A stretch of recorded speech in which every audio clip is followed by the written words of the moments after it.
Hello everyone, welcome back to my YouTube channel Rahul UPSC game. Dear student, मेरा नाम राहुल कुमार है। मैं class 11th 12th BSc first year second year को mathematics पढ़ाता हूं। तो डियर स्टूडेंट, आज के लेक्चर में हम क्लास 12th का जो एक्सरसाइज 7.4 का एग्जाम्पल 9 या 10 है उसको सॉल्व करेंगे। ठीक है, प्रीवियस लेक्चर में मैंने integrals of some particular function, ठीक है, मतलब जितने भी फॉर्मूले थे, कुछ विशिष्ट फलनों के समाकलन के जितने भी फॉर्मूले थे वो सारे फॉर्मूले बेसिकली हमने सिद्ध किए थे। और मैंने कहा था कि डियर स्टूडेंट वो सारे फॉर्मूले आप याद कर ले, क्योंकि वो सारे फॉर्मूले अब डायरेक्टली अप्लाई होंगे। हर एक क्वेश्चन में वो जो फॉर्मूले हैं वो एकदम डायरेक्टली अप्लाई होंगे। तो इसलिए आपको क्या करना है, वो सारे फॉर्मूले याद करने हैं। ठीक है,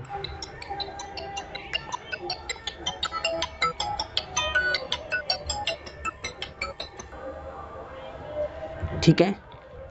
तो डियर स्टूडेंट, आपको सभी फॉर्मूले याद होने चाहिए। ठीक है, आई थिंक मैंने आपको सारे फॉर्मूले समझा लिए थे, प्रूव करवा लिए थे। मैंने कहा था कि उनको याद कर लेना है और आपने याद कर लिए है। आई होप, मुझे आशा है कि आपने याद कर लिए होंगे। अब आज के लेक्चर में हम दो इम्पॉर्टेंट एग्जाम्पल सॉल्व करेंगे और आपको बिल्कुल डीपली समझाएंगे। ठीक है, हर एक स्टेप में देखिए, स्टेप बाय स्टेप आपको सारा सीक्वेंस में बताऊंगा। तो आपको वीडियो को अंत तक देखना है। अगर वीडियो आपको अच्छी लगती हो तो वीडियो को लाइक, सब्सक्राइब, शेयर जरूर करना है चैनल को। तो डियर स्टूडेंट, हम लेक्चर को स्टार्ट करते हैं। सबसे पहले तो आपको एक टाइप पता होनी चाहिए। मैंने लास्ट लेक्चर में, आई थिंक मैंने आपको लास्ट लेक्चर में जो 6 फॉर्मूले थे, इसके बाद का जो 7वां पार्ट था, यानी उसमें मैंने 7 फॉर्मूला आपको बताया था कि अगर नीचे क्वाड्रेटिक इक्वेशन हो, ऊपर अगर 1 हो, dx हो साथ में, तो हम उसका इंटीग्रेशन कैसे फाइंड करते। देखिए, एक बार मैं लिखवा लेता हूँ। मैंने आपको बताया था, अगर कभी आपको इंटीग्रेशन के नीचे ऐसा कुछ मिल जाए, यानी क्वाड्रेटिक पॉलिनोमियल मिल जाए, द्विघात बहुपद मिल जाए। देखिए, मैंने कहा था अगर ऐसी कोई फॉर्म मिलती है कि जिसमें ऊपर dx हो अपॉन में ax² plus bx plus c हो, यानी इस फॉर्म को आप ऐसे भी लिख सकते हैं, देयरफॉर ऊपर आप 1 मान सकते हैं, ax² plus bx plus c, और इधर बाहर क्या करेंगे, dx आप करेंगे। ठीक है, मैंने क्या कहा था, अगर ऐसे कोई फॉर्म दिख रही है आपको, इसका आपको इंटीग्रेशन फाइंड करना है। तो बेसिकली हम इसका इंटीग्रेशन फाइंड कैसे करेंगे, जो नीचे क्वाड्रेटिक पॉलिनोमियल है इसका हम फैक्टराइज करते हैं कंप्लीटिंग स्क्वायर मेथड से। किससे? कंप्लीटिंग स्क्वायर मेथड से हम क्या करते हैं, इस पॉलिनोमियल का फैक्टराइज कराते हैं, यानी गुणनखंड करते हैं। इसके बाद यहाँ पर इंटीग्रेशन बाय सब्स्टिट्यूशन मेथड का यूज करते हैं, और उससे हम क्या करते हैं, जो वैल्यू यहाँ निकलती है ब्रैकेट में, उसको टी पुट करके हम इसका इंटीग्रेशन फाइंड करते हैं। ठीक है, सेम मैंने कहा था कि अगर ये ऐसे पुट करने के बाद यहाँ पर आपको ये ऊपर की 3 टाइप मिलेगी, जो आपने फॉर्मूला 1 2 3 में सीखा था ना, जो विशिष्ट फलनों के समाकलन के जो स्टार्टिंग के 6 फॉर्मूले में से जो 3 फॉर्मूले हैं, उनमें क्या था, उनमें रूट नहीं होता है। तो वो वाला जो फॉर्मूला है वो यहाँ पर बाद में अप्लाई होगा, जब आप इसको पूर्ण वर्ग विधि से सॉल्व करते हो तब। ठीक है, फिर मैंने क्या कहा था कि यदि अगर इसमें रूट लगा हुआ मिल जाए, मान लिया वैल्यू सेम वही है, ऊपर 1 है, बस यहाँ नीचे रूट आ जाए, तो भी आपको सेम काम करना है, इसको पूर्ण वर्ग विधि से सॉल्व करना है, कंप्लीटिंग स्क्वायर मेथड से इसको सॉल्व करना है। और इसके बाद आपको क्या करना है, यहाँ पर जो 6 फॉर्मूले में से जो लास्ट के 4 5 और छठा जो फॉर्मूला था विशिष्ट फलनों के समाकलन में से, वो आपको यूज कर लेना, उनकी फॉर्म यहाँ पर दिख जाएगी। मैं भी क्वेश्चन आपको समझाऊंगा और क्वेश्चन में आपको एक एक बात एकदम क्लियर समझ में आएगी। ठीक है, तो अधिकतर मैं बाई लैंग्वेज में पढ़ाता हूँ डियर स्टूडेंट, अधिकतर मैं बाई लैंग्वेज में पढ़ाता हूँ, क्योंकि जो हिंदी माध्यम वाला बच्चा है वो भी इससे सीख सकता है, और जो इंग्लिश माध्यम वाला बच्चा है वो भी इससे सीख सकता है इजीली। ठीक है, तो इसीलिए मेरा फोकस दोनों माध्यम पे रहता है। तो आपको अगर कोई दिक्कत होगी तो आप मुझे कमेंट बॉक्स में लिखकर बता देना, उसका फिर सॉल्यूशन देख लेंगे। ठीक है, चलो अब देखिए, फिलहाल हम देखिए, ये फॉर्म आपके माइंड में सेट होनी चाहिए। पहले इस प्रकार की फॉर्म का जो मतलब क्वेश्चन में कैसे इस्तेमाल करते हैं, इस प्रकार की जो टाइप्स होती है, इसके क्वेश्चन कैसे आते हैं और कैसे हमें सॉल्व करना है, तो पहले इन दोनों फॉर्म्स पे हम एग्जाम्पल 9 को देख लेते हैं, और उसके बाद की जो फॉर्म्स आएंगी वो हम आपको लिखवा लेंगे। ठीक है, चलो, आई होप आपने फॉर्मूले तो याद कर लिए होंगे। तो डियर स्टूडेंट, अपने अंदर जरूर लाओ, अगर इंटीग्रेशन को सीखना है तो संकल्प बना दो कि मुझे इंटीग्रेशन को सीख कर ही रहना है, कि इंटीग्रेशन क्या है 12th के अधिकतर चैप्टर में आएगा। ठीक है, तो इसीलिए आपको ध्यान से इसकी प्रैक्टिस कर लेनी है। तो अब सबसे पहले एग्जाम्पल ले लेते हैं। आई थिंक हमारा एग्जाम्पल नंबर एग्जाम्पल आपका हो गया था 8 हो गया था, और 9 का फर्स्ट भी हो गया था, आज सेकंड होगा। देखिए एग्जाम्पल 9 आप अपनी एनसीईआरटी बुक में निकाल लीजिएगा। एग्जाम्पल 9 स्टेटमेंट क्या लिखा हुआ है कि निम्नलिखित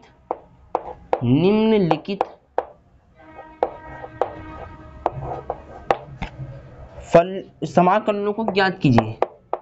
फाइंड द फॉलोइंग इंटीग्रेशन, समाकलनों को ज्ञात कीजिए। इंटीग्रेशन बोल लो या इंटीग्रल्स बोल लो, तो फाइंड द फॉलोइंग इंटीग्रल्स यानी निम्नलिखित समाकलनों को ज्ञात करो।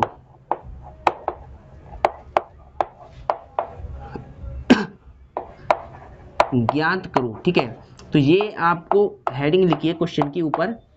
इस एग्जाम्पल नंबर 9 जो उदाहरण 9 है, इसका फर्स्ट पार्ट भी इम्पोर्टेंट था, वो मैंने आपको समझा लिया है। आप प्रीवियस लेक्चर को देख सकते हैं जाकर के प्लेलिस्ट में। और इसके बाद हम क्या करेंगे, एग्जाम्पल 9 का सेकंड पार्ट को स्टार्ट करेंगे। इस तरह का एक क्वेश्चन एग्जाम में जरूर आएगा।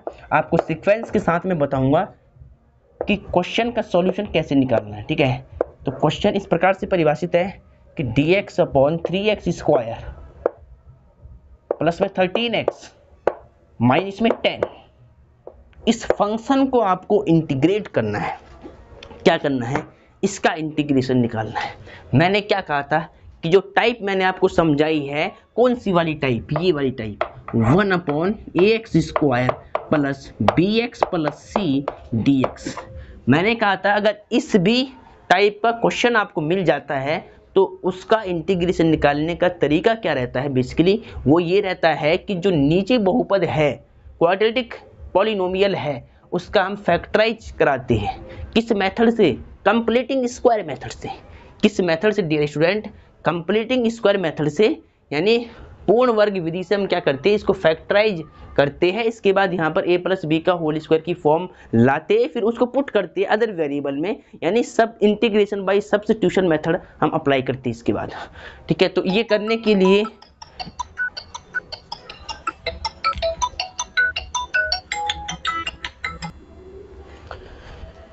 तो डियर स्टूडेंट सॉरी एक कॉल आ गया था, देखिए। हाँ, तो मैंने क्या कहा था कि ax square plus bx plus c की अगर आपको फॉर्म दिख रही है तो हम क्या करते हैं, कंप्लीटिंग स्क्वायर मेथड का प्रयोग करते हैं और उसके बाद देन इसका इंटीग्रेशन निकालते हैं। तो सबसे पहले देखिए ये फॉर्म ऐसे फॉर्म में आपको यहाँ दिख रहा होगा। देखिए अगर dx को आप बाहर कर दो, यहाँ 1 मान लो, तो 3x square plus 13x minus 10 बन जाएगा। यहाँ पर बन जाएगा नहीं, यानी इसको पहले इस फॉर्म में लिखते हैं। तो आपको एग्जाम में कैसे लिखना है मैं आपको समझाने की कोशिश कर रहा हूँ ताकि आपको समझ में आए बेहतर। तो सबसे पहले देखिए सॉल्यूशन लिखना है। इंग्लिश माध्यम वाले तो सॉल्यूशन ही लिखेंगे, लेकिन हिंदी माध्यम वालों को यहाँ हल लिख देना है ऐसे। इसके बाद लेट, माना, लेट मतलब माना, हम मान लेंगे। हम क्या मानेंगे, ध्यान से देखिए, इस फंक्शन को एक नेम दे दो आप सीक्वेंस के हिसाब से आई। सारा रूल स्टेप बाय स्टेप और सिस्टमेटिक हिसाब से होना चाहिए, ठीक है। तो इसको आई मान लिया, ऊपर आप 1 मान लो फिलहाल, और 3x स्क्वायर, स्टेप बढ़ जाएंगे लेकिन आपको समझ में आ जाएगा इंटीग्रेशन अगर आप ध्यान से देखते हो तो, ठीक है। बिल्कुल ध्यान से देखिए dx। अब डियर स्टूडेंट मैंने क्या किया, इस फंक्शन को आई नाम दे दिया, ऊपर 1 मान ले, जो ये बहुपद है उसको सेम लिख दिया, dx को बाहर कर दिया। अब बेसिकली हम क्या करते हैं, कंप्लीटिंग स्क्वायर मेथड बनाने के लिए नीचे हम जो एक्स स्क्वायर का कोफिशिएंट है उसको बनाते हैं +1। +1 कैसे बनाएंगे, क्योंकि यहाँ पर +1 तो है ही नहीं है, यहाँ तो 3 है, तो क्या करेंगे 3 कॉमन लेंगे। जो नंबर यहाँ पर होता है उसको हम कॉमन लेकर के वहाँ पर क्या बना देंगे, 1 बना देंगे। देखिए कैसे, इंटीग्रेशन का सिंबल सेम लगा दिया, ठीक है। देखिए यहाँ पर ऊपर देखिए, ऊपर 1 सेम रख दिया, नीचे से मैं 3 कॉमन ले रहा हूँ। देखिए यहाँ पर 3 ये बाहर आएगा, तो डियर स्टूडेंट देखिए जब ये बाहर आएगा तो यहाँ एक्स स्क्वायर बच जाएगा, बट यहाँ तो 3 है ही नहीं था, हमने कॉमन कैसे ले लिया। अगर मान लिया कि यहाँ पर अगर 3 नहीं है ना, तो जो 3 हमने यहाँ से कॉमन लिया उसका इसमें डिवाइड होता है, ठीक है। ये रूल आपने फिजिक्स में बहुत सीखा होगा, ठीक है। जिस नंबर में से कुछ कॉमन नहीं होता है उस नंबर में उसका डिवाइड होता है जो नंबर हम कॉमन लेते हैं, ठीक है। तो माइनस सेम रहेगा, इसमें भी कुछ कॉमन नहीं था तो यहाँ से हमें 3 कॉमन चाहिए था, तो हम क्या करें, इस 3 का इसमें डिवाइड करा देंगे, इस 3 का इसमें डिवाइड करा देंगे। ध्यान से सुन लो, देखिए 3 कॉमन आएगा तो यहाँ एक्स स्क्वायर बचेगा, यहाँ पर 3 नहीं मिल रहा था हमें कॉमन, तो इस नंबर का इसमें डिवाइड होगा, एक्स सेम रहा, 10 में भी 3 का डिवाइड किया तो -10/3 हो गया और बाहर dx चल रहा है। ठीक है, पहले ब्रैकेट लगा लो, उसके बाद dx लगा लो। ठीक है, चलो इसके बाद ध्यान से देखिएगा, ये यहाँ पर 3 कांस्टेंट है, ऊपर आप 1 मान सकते हैं, तो 1/3 कांस्टेंट को हम बाहर कर लेते हैं, समाकलन से बाहर कर दिया तो ऊपर क्या बच जाएगा, 1x² प्लस में 13/3 x माइनस में 10/3 और देन इसके बाद लास्ट में क्या चल रहा है, dx चल रहा है। तो डियर स्टूडेंट, इतना करने के बाद अब आपको क्या करना है, कंप्लीटिंग स्क्वायर मेथड के रूल अप्लाई करने हैं। फर्स्ट वाला रूल तो हमने अप्लाई कर दिया, एक्स स्क्वायर का कोफिशिएंट +1 बना दिया। अब x का जो कोफिशिएंट गुणांक है, इसके आधे का वर्ग जोड़ते और घटाते हैं। ठीक है, इनके बीच में दोनों, तो हम क्या करेंगे, x का गुणांक क्या है, यहाँ पर 13/3 है, इसका हाफ करेंगे तो 13/3 का हाफ करने के लिए आपको क्या करना होता है, 1/2 से मल्टीप्लाई करनी होती है, हाफ से इसमें मल्टीप्लाई कर देते हैं। तो कितना आएगा, देखिए ध्यान से, 13/4 आएगा। डियर स्टूडेंट, कितना आएगा, 13/4 आएगा। चलो इसके बाद देखिए, अब आपको बिल्कुल ध्यान से समझ लेना है। देखिए एक बात, देखिए इसका गुणांक यहाँ पर 13/3 था ना, तो यहाँ पे 2 नहीं आएगा, यहाँ पर 3 आएगा। देखिए ठीक है, 13/3 है, x का गुणांक बेसिकली क्या है, 13/3 है, तो यहाँ पर 13/3 होगा, तो 13 1 जा 13 और 3 2 जा 6 होगा। यानी जो इसका हाफ, यानी x का गुणांक क्या है, 13/3 है, इसका हाफ किया तो इसमें 1/2 से मल्टीप्लाई करा दिया, तो इसका हाफ कितना है, 13/6 आ गया। अब इसका वर्ग एक बार हम जोड़ेंगे यहाँ पर और एक बार यहाँ पर घटाएंगे। ठीक है, सेकेंड स्टेप क्या था कि x के गुणांक के आधे का वर्ग जोड़ने वो घटाने पर। ठीक है, तो अब देखिए इसका, देखिए आधा ही आगे, इसका वर्ग कर लो और इस नंबर को एक बार इनके बीच में जोड़ लो, तो i = 1/3 इंटीग्रेशन ऑफ, देखिए यहाँ 1 चल रहा है, x² को लिख लो एज इट इज, 13/3 x को लिख लो बिल्कुल एज इट इज। ठीक है, इन दोनों नंबर के बीच में इस नंबर के हाफ का वर्ग एक बार हम जोड़ेंगे, क्या था, 13/6 था, एक बार इसका वर्ग यहाँ जोड़ दिया, एक बार इसके हाफ का वर्ग हमने एक बार घटा दिया, सेम यही नंबर घटा दिया। इसके बाद लास्ट वाला नंबर क्या है, -10/3 है, उसको लिख ले एज इट इज और ब्रैकेट लगा करके dx आपको जरूर लगाना है। ठीक है, चलो यहाँ तक बिल्कुल सीक्वेंस में आपको लिख लेना है पहले। ठीक है, मैं एकदम सीक्वेंस में लिखवा रहा हूँ, आपको बिल्कुल सही से लिख लेना है। चलो यहाँ तक आपने लिख लिया होगा। इसके बाद देखिए आगे, इसके बाद वाले स्टेप क्या रहने वाले हैं, देखिए अभी मैं क्वेश्चन को फिलहाल हटा देता हूँ ताकि थोड़ा मुझे जगह मिल जाए आपको समझाने के लिए, क्लियर। ठीक है, चलो इसके बाद देखिए डियर स्टूडेंट, हम क्या करेंगे, आपको बात समझनी है मेरी ध्यान से पहले। देखिए यहाँ पर आई तो आपको सेम लिख देना है। ठीक है, 1/3 को लिख दिया एज इट इज। चलो बहुत बढ़िया। देखिए अब ब्रैकेट के अंदर आपको बिल्कुल ध्यान देना है, इस ब्रैकेट में आपको ध्यान देना पूरे में क्या करती है। देखिए स्टार्टिंग की जो 3 टर्म्स होती है ना, यहाँ से यहाँ तक, स्टार्टिंग की जो 3 टर्म्स होती है, यहाँ से यहाँ तक फॉर्मूला बनता है a + b का होल स्क्वायर बन जाएगा। देखिए सिंबल देखो, पहले बीच का प्लस का है, तो यानी यहाँ से यहाँ तक क्या बनेगा, a + b का होल स्क्वायर बनेगा। यानी इसको बनाने के लिए हम क्या करेंगे, जो पहला वाला नंबर है यानी x है, उसको लिख दिया सेम, सिंबल कहाँ का लेना, बीच वाले नंबर का लिया चिन्ह हमने, यानी सिंबल प्लस है ना, बीच वाले नंबर प्लस है तो प्लस लिख दिया। फिर लास्ट वाला नंबर लेंगे, अभी स्क्वायर नहीं लेंगे, 13/6 ले लिया। ठीक है, दोनों नंबर पे स्क्वायर है, इसको होल ब्रैकेट के बाहर कर दो।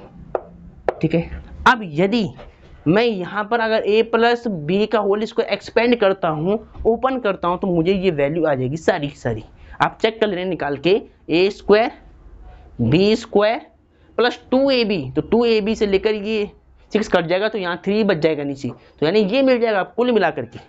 अगर आप यहाँ पर a + b का होल स्क्वायर दोबारा खोलते हैं तो आपको ये मिल जाएगा।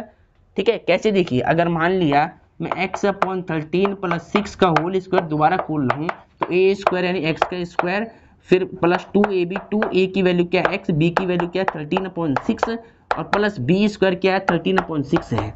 देखिए डियर स्टूडेंट, 2 1 जा 2, 2 3 जा 6, x² बच जाएगा यहाँ 13/3, x बच जाएगा और 13/6 का होल स्क्वायर बच जाएगा। अब चेक कर लो, देखिए x square 13/3x, x square 13/3x plus में 13/6x का होल स्क्वायर, 13/6 का होल स्क्वायर देखिए पूरी टर्म्स यही है। यानी इसका मतलब क्या है, इसका मतलब ये है कि इसकी वैल्यू में ये रख दूंगा, यहाँ पर रख दूंगा, नहीं रख दूंगा। ठीक है, मैंने क्या कहा, अगर यहाँ से यहाँ तक मैंने समझा लिया है, सिंबल लेना है बीच वाले नंबर का, चिन्ह यहाँ पर बीच वाले नंबर का आएगा। एक नंबर देखिए, ट्रिक बता रहा हूँ मैं आपको, यहाँ से एक नंबर लेना, स्क्वायर अभी भूल जाओ, x लिया 13/6 लिया, इसको रख दिया, सिंबल बीच वाले नंबर का लिया, यहाँ पे रख दिया, दोनों पर स्क्वायर तक, किनारे वाले जो नंबर है इनके ऊपर स्क्वायर चल रहा है तो होल ब्रैकेट के बाद स्क्वायर लगा दिया।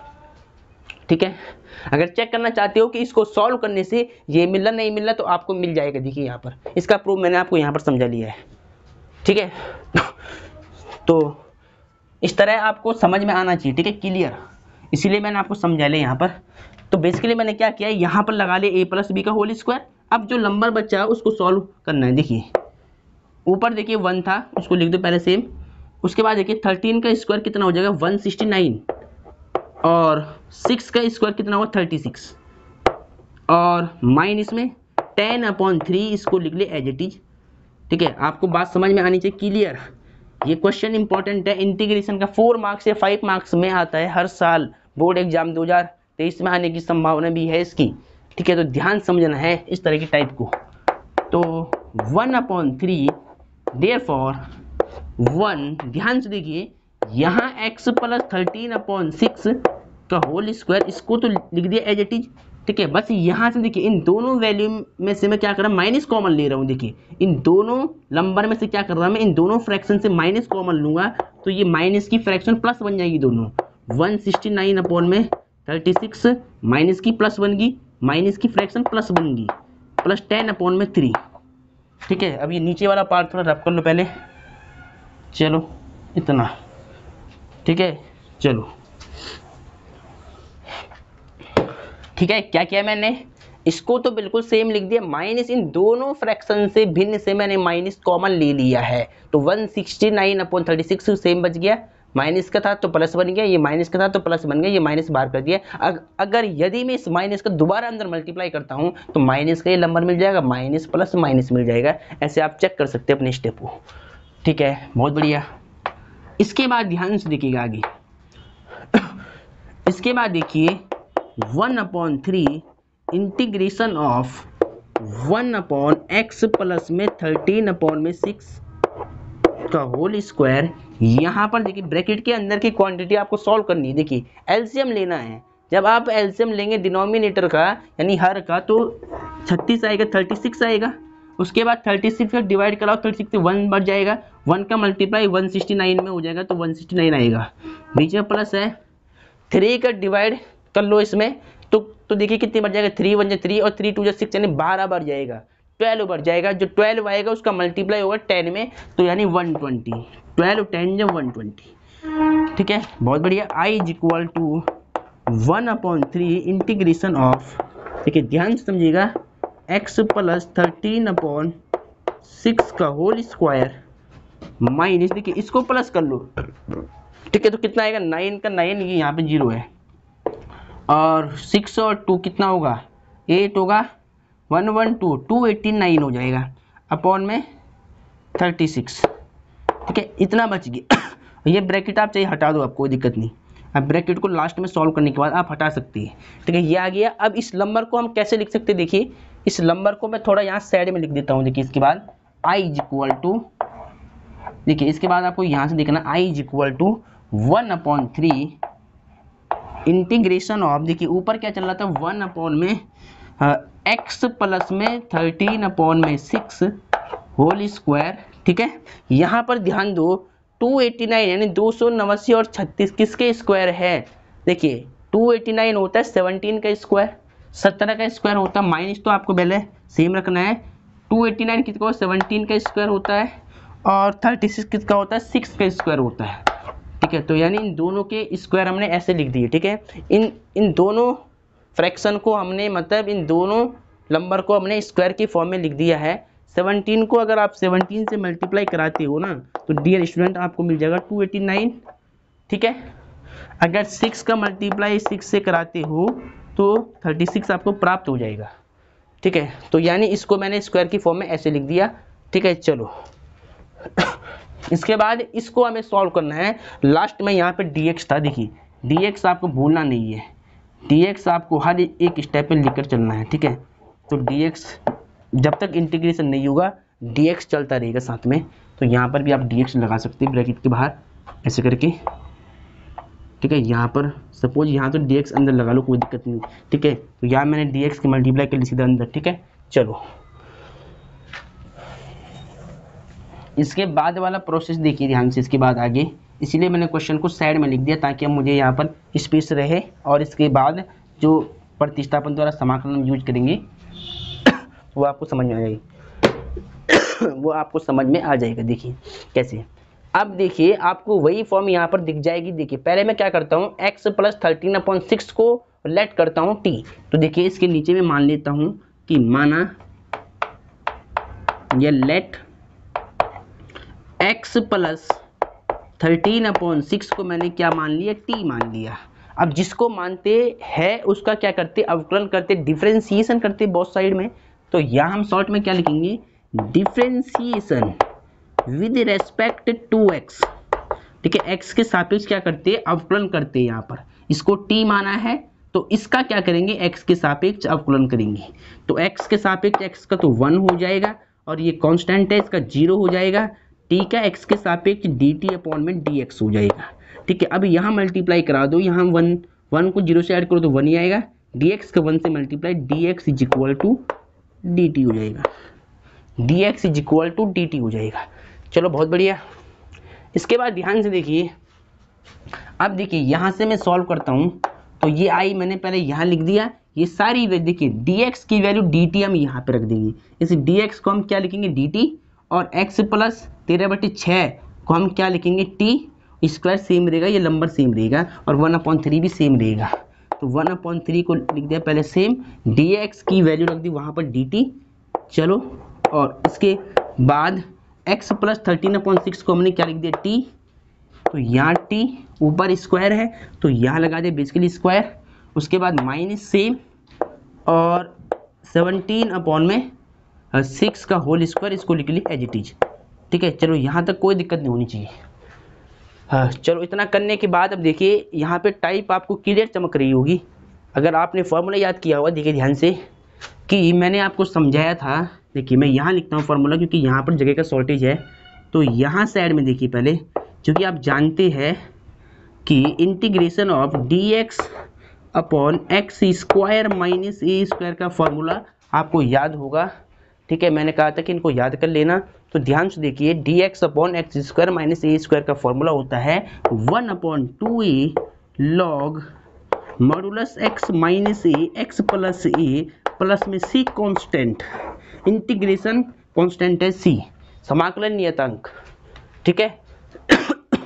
चलो, तो ये फॉर्मूले पहले आपको सभी याद होनी चाहिए। अब आगे देखिए, यहाँ पर t को मान लो x और 17/6 को मान लो a।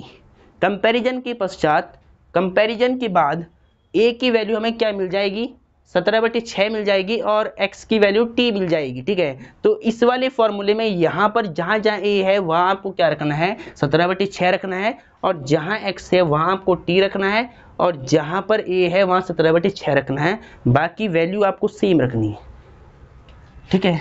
तो यानी अब ये फॉर्मूला खुल जाएगा इस रूप में खुल जाएगा, ठीक है। एग्जाम में ये सूत्र आपको साइड में दिखाना है, ठीक है। यहाँ पर जगह नहीं थी तो मैंने यहाँ लिख दिया आपको समझाने के लिए। तो यानी 1/3 पहले चल रहा है तो यहाँ ब्रैकेट लगा लो। इसके बाद अब देखिए ध्यान से, 1/2 तो फॉर्मूले का है, और साथ में a की वैल्यू यहाँ पर क्या होगी, 17/6 होगी। तो वो पुट कर दी मैंने यहाँ पर, ठीक है। चलो बहुत बढ़िया। उसके बाद लॉग मॉडुलस, देखिए x की वैल्यू, x यहाँ पर क्या काम कर रहा है, t का काम कर रहा है x, तो यहाँ t आ जाएगा। a की वैल्यू क्या होगी यहाँ पर, देखिए a की वैल्यू 17/6 हो जाएगी। तो देयरफॉर यहाँ पर 17/6 पुट अप कर दो, ठीक है। अब देखिए सेम यहाँ पर x की वैल्यू यहाँ से हम क्या रखेंगे, t, ठीक है। बहुत बढ़िया। फिर क्या है, बीच में प्लस चल रहा है, a की वैल्यू क्या है, 17/6 है, तो यहाँ पर क्या पुट करेंगे, 17/6, ठीक है। और प्लस में c कांस्टेंट, ठीक है, समाकलन होते ही सर हम क्या लगाते हैं, समाकलन नियतांक लगाते हैं निश्चित समाकलन में, ठीक है, अनिश्चित समाकलन में, ठीक है। निश्चित समाकलन में सी ऐड नहीं करते हैं, जब अनिश्चित, अभी तो यहाँ पर अनिश्चित समाकलन चल रहा है तो यहाँ पर क्या होता है, सी ऐड होता है, ध्यान रही। समाकलन होते ही हम लास्ट में क्या करेंगे, समाकलन नियतांक सी ऐड करेंगे। चलो ठीक है, तो इतनी बात समझ में आ गई होगी। मैंने इस फॉर्मूले में ए और एक्स की वैल्यू रख दी, एक्स की वैल्यू टी थी और ए की वैल्यू हमारे पास 17/6 थी, यहाँ पर पुट कर दी। अब ये वाली फॉर्म हमें यहाँ बन गई है। अब देखिए क्या करना है, आई इज इक्वल टू 1/3 को रख दिया एज इट इज, ठीक है, 2 1 जा 2 और 2 3 जा 6, तो ये कट जाएगा, अपॉन में 3 आएगा। अब इस 3 की मल्टीप्लाई होगी सबसे ऊपर, तो यानी 3 अपॉन में ब्रैकेट लगा लो, जो ये 3 बचाना है इसकी मल्टीप्लाई होगी सबसे ऊपर, तो 3 अपॉन में 17 हो जाएगा ऐसे। फिर लॉग मॉडुलस टी की वैल्यू पुट कर लो। देखिए टी हमने किसको माना था, यहाँ पर ध्यान दीजिएगा, टी माना था हमने x प्लस 13/6 को, तो x की वैल्यू क्या रखेंगे, यानी t की वैल्यू यहाँ पर क्या रखेंगे, x प्लस 13/6 और बट्टे माइनस में 17/6 आपका सेम चल रहा है। सिमिलरली यहाँ पर t की वैल्यू क्या रखनी है, x प्लस 13/6 माइनस में, इस फॉर्मूले को हटा दो अब थोड़ा, देखिए ध्यान से, ठीक है, यहाँ पे रख दिया हमने x प्लस 13/6, बीच में प्लस चल रहा है। अब यहाँ पर देखिए 17/6 को रख दिया एज इट इज, प्लस में c, ठीक है। अब देखिए इसको थोड़ा सिंप्लीफाई करते हैं, तो i is equal to 1 upon में, देखिए जब आप इसका इंटू करते हैं ना, 1/3 का मल्टीप्लाई कराते हैं अंदर, तो 3 से 3 कट हो जाएगा तब, तो यानी यहाँ क्या बचेगा, 1/17, क्या बचेगा 1/17 लॉग। अब यहाँ पर करना है थोड़ा आपको सॉल्व, देखिए यहाँ पर देखिए इस x को तो पहले आप सेम रख दो, कोई दिक्कत नहीं है। यहाँ पर एक ना फ्रैक्शन बना दो आप, देखिए यहाँ से यहाँ तक फ्रैक्शन बन रही है, इनका डिनोमिनेटर सेम है, तो यानी बीच में प्लस से पहले देखिए, तो यहाँ पर एलसीएम 6 आएगा, ऊपर वाला खाली क्या होगा, माइनस हो जाएगा, प्लस माइनस माइनस, तो यानी 17 में से जाएगा 13, तो कितना आएगा 4, माइनस का 4 आएगा, ठीक है, माइनस का 4 आएगा, तो ये माइनस और ये प्लस बन जाएगा माइनस सीधा, तो यहाँ लिख दिया मैंने माइनस, ठीक है, तो यहाँ लिख दिया क्या 6, और चाहे तो आप लिख लो, कोई दिक्कत नहीं है, अगर आपको समझ में नहीं आ रहा तो आप लिख सकते हैं। देखिए प्लस मैंने यहाँ पर x मैंने सेम लिख दिया, प्लस भी सेम लिख दिया, एलसीएम लिया, 6 आ गया, 13 माइनस 17 करना पड़ेगा माइनस, और उसके बाद नीचे देखिए यहाँ x सेम, देखिए इनका भी हर सेम है, तो एलसीएम 6 आएगा, ऊपर वाली क्वांटिटी प्लस होगी 13 प्लस में 17, ठीक है, प्लस में c कांस्टेंट। अब कर लो, देखिए i is equal to 1/17 log modulus, देखिए ध्यान से, x प्लस में, देखिए 17 में से 13 जाएगा तो 4 आएगा माइनस का, अब माइनस का 4 आएगा तो माइनस और ये प्लस माइनस बन जाएगा सीधा, यहाँ क्या बचेगा 4/6 ऊपर, ठीक है। अब नीचे देखिए x को रख दो as it is, plus same, इनको ऐड करा दो, कितना आएगा 20 30 हो जाएगा, 30/6 और प्लस में c कांस्टेंट, ठीक है। अब थोड़ा इसको सिंप्लीफाई करते हैं, एग्जाम में चाहो तो आप यहाँ पर भी छोड़ सकते हैं, बिल्कुल राइट आंसर है। अगर आपको एनसीईआरटी वाला आंसर मैच करना है तो एनसीईआरटी वाले आंसर के लिए हम क्या करेंगे, देखिए इसको पहले थोड़ा सा रफ कर लेते हैं, हाँ चलो इसको रफ कर लेते हैं पहले, इसकी ज़रूरत अब नहीं पड़ने वाली है। तो अब इसके बाद देखिए लास्ट में आप वैसे अपना आंसर यहाँ तक भी लिख सकते हैं, अगर आपको एनसीईआरटी का आंसर चाहिए तो देखिए मैं इसको थोड़ा और सिंप्लीफाई करता हूँ। अब ध्यान से देखिए यहाँ पर i इज इक्वल टू, देखिए 1/17 चल रहा है सेम, लॉग मॉडुलस, देखिए यहाँ पर देखिए ध्यान से x चल रहा है, देखिए इसको कर लो 2 से कट, 2 2 जा 4, 2 3 जा 6 और 6 1 जा 6 और 6 5 जा 30, 6 5 जा 30, तो क्या बचेगा, ऊपर बचेगा 2/3 x के साथ, और नीचे क्या बचेगा x प्लस में 5 प्लस में c कांस्टेंट। इसके बाद i is equal to 1/17 log, ठीक है, यहाँ पर एलसीएम ले लो थोड़ा, इसका मल्टीप्लाई यहाँ कर दो, यहाँ पर 1 मान लो, इसका मल्टीप्लाई यहाँ, इसका मल्टीप्लाई यहाँ, इसका मल्टीप्लाई यहाँ, 3x माइनस 2 1 जा 2/3 और यहाँ x प्लस 5 चल रहा है आपका एज इट इज, प्लस में c कांस्टेंट। देखिए इसकी फ्रैक्शन है, इसकी फ्रैक्शन नहीं है, यहाँ पर आप 1 मान सकते नीचे, ठीक है। अब देखिए i is equal to 1/17 log modulus, देखिए सबसे नीचे वाले नंबर की मल्टीप्लाई सबसे ऊपर होगी बीच वाले की बीच वाले से, यानी 3x माइनस 2 अपॉन में इसकी मल्टीप्लाई होगी इसके साथ में ठीक है, इसकी तो ऊपर होगी 1 टाइम वही आ गया, इसकी बीच वाले के साथ होगी तो 3x + 5 मॉडुलस प्लस में c। ठीक है, चलो अब इसके बाद ध्यान से देखिए, यहाँ पर बिल्कुल फोकस करना है आपको। ठीक है, यहाँ मैं कैसे लिख सकता हूँ, देखिए 1/17 लॉग, देखिए ऊपर आप 1 मान के देखिए इसको ऐसे लिख सकते हैं 1/3 3x माइनस में 2 अपॉन में x + 5। ठीक है, ऊपर 1 मान के ये 1/3 आपने बाहर कर दिया और इसको इस फॉर्म में लिख दिया। ठीक है, प्लस में c करके। अब डियर स्टूडेंट, आपको क्या पता है, आपको ये पता है अगर लॉग के आगे, देखिए आपने ये पढ़ा होगा अभी पीछे चैप्टर नंबर 5 में, आप कॉलेज के चैप्टर में लॉग की प्रॉपर्टी आपने सीख रखी होंगी। देखिए ध्यान से, आपने क्या सीखा है कि यदि अगर लॉग के आगे 2 नंबर मल्टीप्लाई में आते हैं तो उनको हम प्लस में लिखेंगे, log a + log b करके, log a + log b करके हम उसको लिखते हैं, ऐसे लिखते हैं। ठीक है, तो देखिए यहाँ पर ये log है, ठीक है, ये log है, इसको तो आप मान लो log है, लेकिन इसको मान लो आप a 1/3 जो यहाँ नंबर है कांस्टेंट, इसको मान लो a और इसको मान लो b, तो क्या बन जाएगा, देखिए 1/17 को चाहिए तो आप बाहर कर लो, कोई दिक्कत नहीं है, लेकिन आपको यहाँ पर देखिए 1/17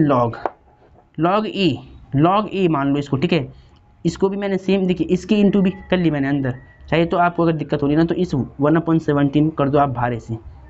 ठीक है, यहाँ लगा लो ब्रैकेट। अब बिल्कुल ध्यान से देखो, देखिए log a यानी log 1/3 log a यहाँ इंटू होगा बीच में, प्लस log b, इसके साथ भी log आएगा, log मॉड में रख दो चाहे कोई दिक्कत नहीं है, मॉडुलस 3x - 2 अपॉन x + 5, और चाहे तो मोड में मत रख दो कोई दिक्कत नहीं, प्लस में c, ऐसे हो जाएगा। इन दोनों के साथ log आ गया। अब आपको ध्यान क्या देना है, देखिए 1/17 का मल्टीप्लाई कर दो अंदर, तो i = 1/17 log 1/3 प्लस 1/17 यहाँ भी आएगा 1/17। ठीक है, तो देखिए ये वैल्यू, ठीक है, हाँ 1/17 यहाँ भी आएगा log और 3x माइनस में 2 और x प्लस में 5 प्लस में c कांस्टेंट। अब देखिए ध्यान से 1/17 log 1/3, ये भी क्या है, अचर है, कांस्टेंट है, और ये c भी क्या है, कांस्टेंट चल रहा है, तो यानी इसको हम क्या मान लेंगे, एक c मान लेंगे, कांस्टेंट कैपिटल c मान लेंगे दोनों को हम। ठीक है, इस स्मॉल c और इस 1/17 log 1/3 ये दोनों यहाँ पर कांस्टेंट है, इसको और इसको हम क्या मान लेंगे, एक c मान लेंगे, समाकलन नियतांक, क्योंकि अगर अचर में अचर ऐड होता है तो अचर ही मिलता है, ध्यान रखना, कांस्टेंट में अगर कांस्टेंट ऐड होता है तो कांस्टेंट ही मिलता है आपको हमेशा, तो इस बात का ध्यान दें। तो यानी इसके बाद i = क्या मिल जाएगा आपको, देखिए इसको लिख लो पहले 1/17 log 3x माइनस में 2 और x प्लस में 5 प्लस में, देखिए ये पूरा और ये पूरा अचर है, कांस्टेंट है, तो हमने मान लिया ये दोनों एक कांस्टेंट c मान लिया। आप लिख सकते हैं वेयर, माना आप लिख सकते ब्रैकेट में, क्योंकि माना कि 1/17 log 1/3 भी कांस्टेंट है प्लस में c भी कांस्टेंट है, इसको मान लिया कैपिटल C। ठीक है, तो इन दोनों के स्थान पे हमने कैपिटल C पुट कर दिया है। अब जरा एनसीईआरटी में एक बार मैच कर लेते हैं आंसर कि एनसीईआरटी ने किस प्रकार से सॉल्व कर रखा है इसको। इसके बाद 1/17 log 3x - 2 x + 5 + c, बिल्कुल राइट आंसर है डियर स्टूडेंट, बिल्कुल राइट आंसर है। इस प्रकार से एनसीईआरटी ने भी सॉल्व किया है, तो आपको इसको बिल्कुल ध्यान से करना है, नोट कर ले पहले सभी बच्चे इसको ध्यान से। इसके बाद इसका सेकंड पार्ट हम करते हैं इस एग्जाम्पल का, तो ये आपने नोट कर लिया होगा। चलो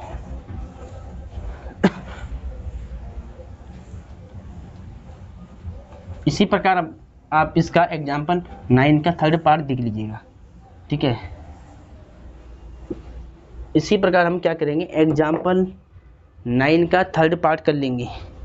तो एग्जाम्पल 9 का थर्ड पार्ट करने के लिए देखिए हम क्या करेंगे, एग्जाम्पल 9 का थर्ड पार्ट कैसे करेंगे, देखिए dx अपॉन रूट के अंदर, अब देखिए यहाँ केवल रूट है, बाकी काम वही करना है, 5 रूट 5x² माइनस में 2x, इसको हमें इंटीग्रेट करने हैं, तो फटाफट अब मैं इसको कर लेता हूँ क्योंकि सारे स्टेप मैंने आपको समझा लिए बेसिक से बेसिक। देखिए सबसे पहले क्या लिखेंगे, सॉल्यूशन, उसके बाद इसको मान लो आई के इक्वल, ऊपर 1 कर लो चाहे ऐसे करके, और dx को बाहर निकाल लो ऐसे, ठीक है, ऐसे कर लो इसको, ठीक है। चलो अब देखिए एक्स स्क्वायर का जो कोफिशिएंट होता है वो हमें +1 बनाना होता है। +1 कैसे बनाते हैं, तो हम क्या करेंगे, देखिए ध्यान से, पहले यहाँ रूट के अंदर क्या 5 कॉमन लेंगे, तो 5 कॉमन आएगा तो यहाँ एक्स स्क्वायर बच जाएगा, लेकिन यहाँ 5 नहीं था तो यहाँ 5 पर डिवाइड हो जाएगा, 2/5x ऐसे हो जाएगा, और dx, ठीक है। चलो अब देखिए ये 5 क्या है, अंदर कांस्टेंट है और रूट के अंदर है, तो अगर इसको मुझे बाहर लाना हो तो मैं कैसे लाऊंगा, देखिए 1/5 करके ये बाहर आएगा, ठीक है, क्योंकि रूट की वैल्यू है तो रूट के बाहर भी तो रूट में ही रहेगी, अगर अंदर जाएगी, अगर कोई वैल्यू रूट के अंदर जाती है तो वर्ग बन के जाती है हमेशा, तो वर्ग से रूट हट जाएगा तो रूट के अंदर आएगी तो 5 हो जाएगा, अगर रूट के अंदर की वैल्यू 5 बाहर आएगी तो रूट में ही, तो बाहर हमने √5 तोड़ दिया इसका, ठीक है। तो अब रूट में क्या बच जाएगा, अंदर रूट में बच जाएगा एक्स स्क्वायर माइनस 2/5x बच जाएगा खाली, ठीक है। चलो और dx बच जाएगा, इतना बच जाएगा।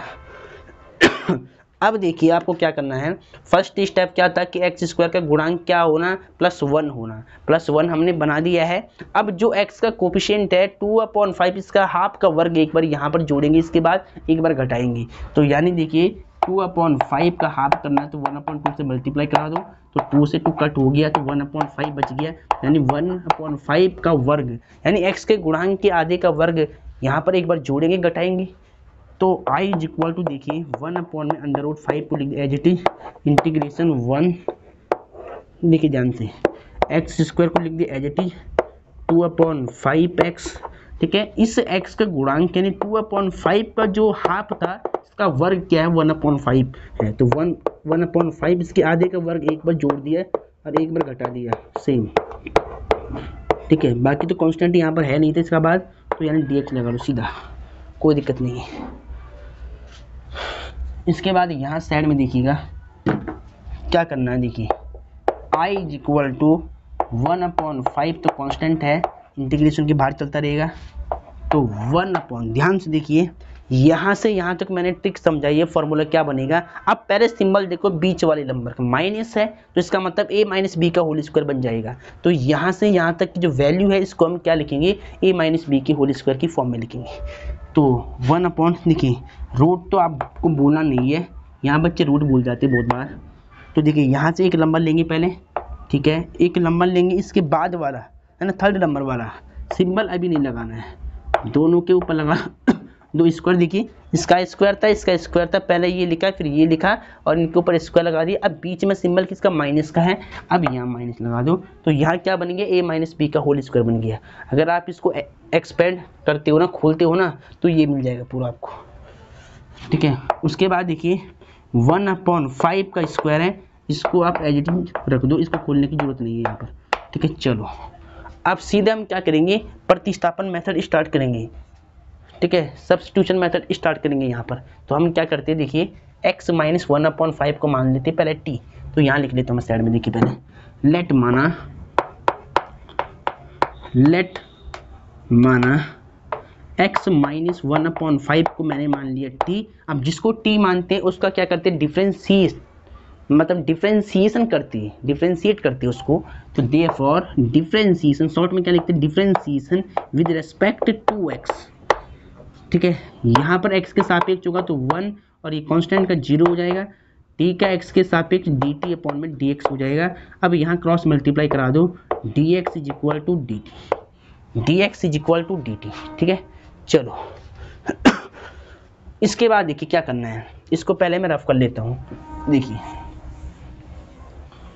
बिल्कुल ध्यान से देखिए, क्वेश्चन इंपॉर्टेंट है और आसान क्वेश्चन है।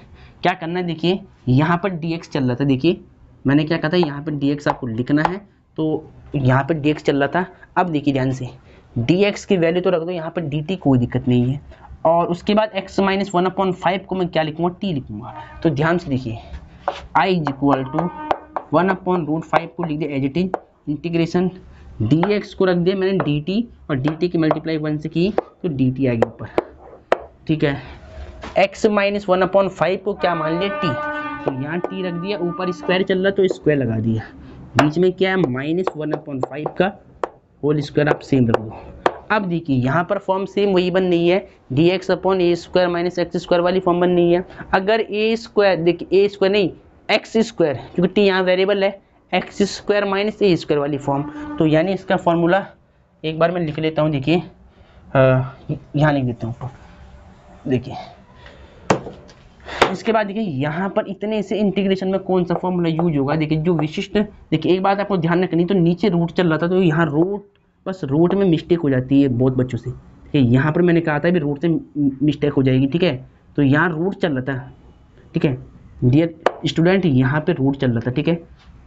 नीचे वाली वैल्यू में क्या चल रहा था, रूट चल रहा था, रूट अंडर रूट, ठीक है। नीचे वाली वैल्यू में आपने अगर वहाँ पर रूट नहीं होगा तो आप रूट लगा देना, क्योंकि स्टार्टिंग से वहाँ पे रूट चल रहा है नीचे, ठीक है।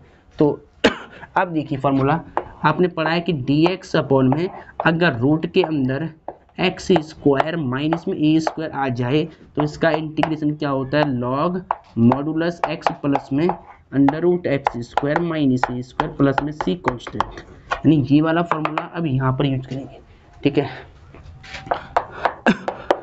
1 में अंडर रूट 5, ठीक है। डी टी, देखिए डी टी तो आपको, देखिए इंटीग्रेशन अभी हटा दो आप, क्योंकि अब हमें वो यूज करना है फॉर्मूला, तो यहाँ ब्रैकेट लगा लो पहले आप सीधा, ठीक है। देखिए जहाँ x है वहाँ आपको t रखना है, जहाँ a है वहाँ 1/5 रखना है। तो x की वैल्यू क्या है, x की वैल्यू t प्लस, ठीक है। देखिए पहले लॉग लगा दो, लॉग मॉडुलस t, यानी x की वैल्यू क्या है t plus under root x square, x क्या है, x आपने किसको माना है t को, तो t square minus a square, a क्या है 1/5 का स्क्वायर प्लस में c कॉन्स्टेंट, ठीक है। और इसको ध्यान रखना कि t हमने किसको मान रखा है, x माइनस 1/5 को मान रखा है। इसको मैं यहाँ लिख लेता हूँ क्योंकि मुझे बाद में पुट करना पड़ेगा लास्ट में, t की वैल्यू हम बाद में पुट कर लेंगे, इसको पहले यहाँ से हटा दो आप। चलो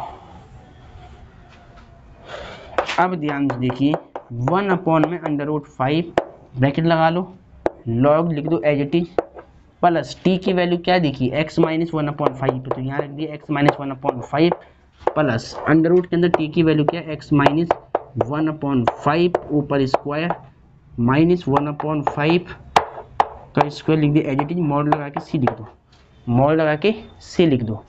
चलो बहुत बढ़िया। अब इसके बाद देखिए मैंने क्या किया, खाली जो t की वैल्यू मैंने x माइनस 1/5 को माना था, जहाँ t था वहाँ x माइनस 1/5 रख दिया, और जहाँ a था, जहाँ x था वहाँ t रख दिया, ठीक है। चलो और a की वैल्यू क्या रखी, a की वैल्यू आगे रखती, देखिए पहले आप ध्यान से देखिए आगे, यहाँ a की वैल्यू तो फिलहाल 1/5 थी, तो जहाँ a था वहाँ मैंने 1/5 पुट कर दिया। अब देखिए आप आगे x माइनस 1, ये ब्रैकेट है, इसको थोड़ा ध्यान में रखना, ब्रैकेट आपको सही से बनाना है, x माइनस 1/5 प्लस देखिए यहाँ पर दोबारा आपको a माइनस बी का होल स्क्वायर खोलना है, तो a स्क्वायर, तो यहाँ क्या बन जाएगा a square minus 2ab, A X B क्या 1/5, 2ab प्लस बी स्क्वायर यानी 1/5 का स्क्वायर, और माइनस 1/5 का स्क्वायर क्या बन जाएगा 1/25 प्लस में सी कॉन्स्टेंट। बस थोड़ा सा मैंने क्या किया, इस ब्रैकेट के आप यहाँ पर भी छोड़ सकते, कोई दिक्कत नहीं है। अगर आपको सिंप्लीफाई करना चाहते हो थोड़ा और, तो इस रूट के अंदर यहाँ पर a माइनस बी का होल स्क्वायर आप दोबारा खोल सकते हैं, कोई दिक्कत नहीं है। चौक, ठीक है। चलो i इज इक्वल टू 1 में under root 5 log modulus x minus 1/5 plus, देखिए ध्यान से इसको थोड़ा सिंप्लीफाई कर दो आप, एक्स स्क्वायर को लिख लो एज इट इज 2/5, एक्स को कर दो बाहर मल्टीप्लाई करके, और 1 का स्क्वायर 1 5 पर 25 माइनस में 1/25 चल रहा है, और मॉड लगा के प्लस में सी, मॉड लगा के प्लस में सी। अब देखिए 1/25 प्लस का 1/25 माइनस का, इससे ये नंबर कट हो जाएगा, ठीक है। अब जो बचेगा उसको लिख लो पहले, तो इसको यहाँ पे लिखते हैं, ये फॉर्मूले आपको याद करने हैं, ये दोनों क्वेश्चन आपको सही से रिपीट मारने हैं, ठीक है। चलो अब देखिए i इज इक्वल टू 1 में अंडर रूट 5 चल रहा है, लिख दिया एज इट इज, ब्रैकेट के अंदर log modulus x minus 1/5 5 plus root के अंदर देखिए एक्स स्क्वायर, ठीक है, यहाँ पर माइनस एक्स स्क्वायर, यहाँ पर था माइनस 2/5 एक्स, और इससे ये कट हो गया तो यहाँ कुछ नहीं बचा है।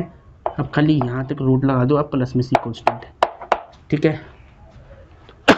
तो डियर स्टूडेंट, ये आपका आंसर आ चुका है। तो आप इसको बिल्कुल सिंप्लीफाई कर सकते हैं बिल्कुल सही से।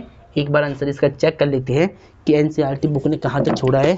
तो आप अदरवाइज आप यहाँ तक छोड़ सकते हैं।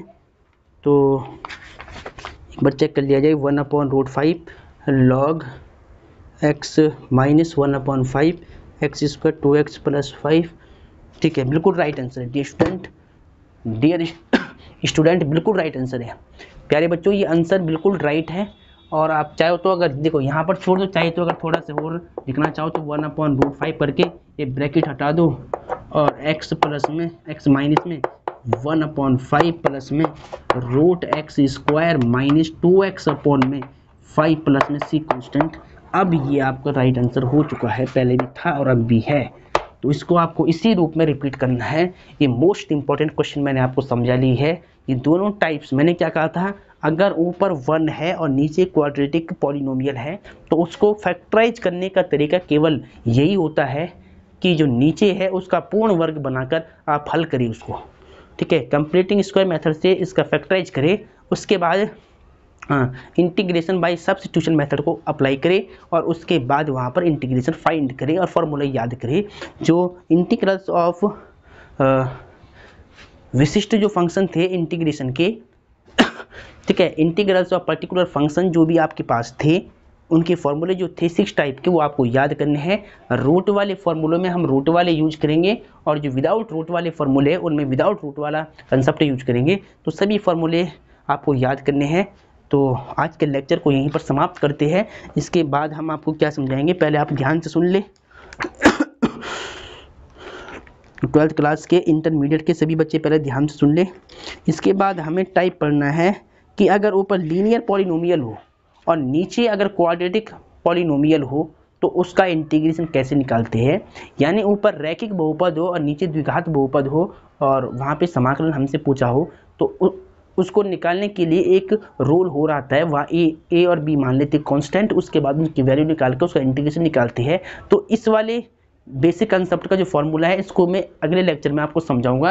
अभी आपको यहाँ तक बिल्कुल रिपीट करना है, और यहाँ तक के क्वेश्चन आपको बिल्कुल तैयार करने पक्के रूप से, रिपीट मार मार के, ठीक है। तो 7.4 का जो एग्जाम्पल है, जो एग्जाम्पल था बैक में, यानी एग्जाम्पल नंबर जो 9 है डियर स्टूडेंट, ये कम्प्लीटली आपका सॉल्व हो चुका है। एग्जाम्पल 8 भी हो गया था, अब एग्जाम्पल 10 को हम समझाएंगे आपको, ठीक है। तो ये दोनों एग्जाम्पल 10 तो ज़्यादा ही इंपॉर्टेंट है, ठीक है। तो इसके लिए आप वेट करें।